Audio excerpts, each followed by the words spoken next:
네, 다음 소식은요. 우리나라는 여전히 OECD 국가 중에 11년째 자살률 1위를 지키고 있는데요. 특히 20, 30대 남성 연령층의 자살률이 계속 증가하고 있어서 이와 관련된 소식 전해드리겠습니다. 네, 20, 30대면 한창 젊은 나이인데 이렇게 젊은 층의 자살률이 증가하고 있다는 게 참 안타까워 보입니다. 자살 예방 대책이 좀 있어야 될 것 같은데요. 네, 전문가들은 청년 남성층 인구의 높은 자살률에 대해서는 정책적 보완이 필요하다고 밝혔습니다. 예. 핀란드와 일본의 자살 예방 정책을 좀 주목해 볼 필요가 있는데요. 핀란드의 경우에는 국가 주도하에서 심리적 부검 중심의 국가 자살 예방 프로젝트를 시행해서 효과를 봤습니다. 그리고 일본 같은 경우에는 2006년부터 자살 종합 대책을 다시 수립해서 지속적인 국가의 관심과 예산을 투입했습니다.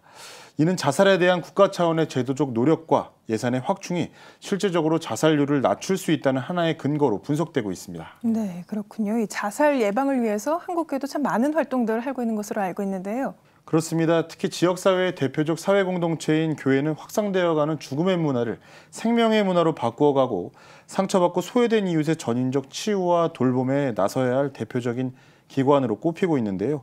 9월 10일 세계 자살 예방의 날을 기점으로 교회가 자살 예방주의를 선포하고 교인들의 실질적 삶의 문제와 고통을 들여다볼 수 있어야 한다고 지적하면서 기독교의 복음을 통해서 새롭게 변화된 그리스도인들이 라이프 키퍼가 되어 가장 가까운 주변인들에게 예수 그리스도의 사랑과 복음을 전해야 할 때라고 강조하고 있습니다.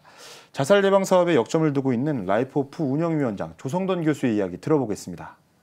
자녀들과 함께 생명에 대한 이야기를 한마디 듣고 생명으로 결단하는 일들, 이런 일들에 교회들이 동참해 주신다면 교회를 중심으로 해서 한국 사회의 이 생명의 문화가 아마 주도적으로 변하지 않을까 싶습니다.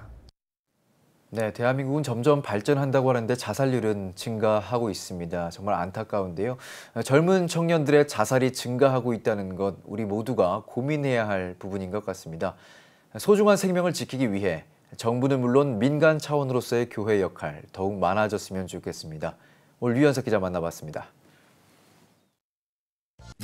오직 복음, 오직 믿음, CTS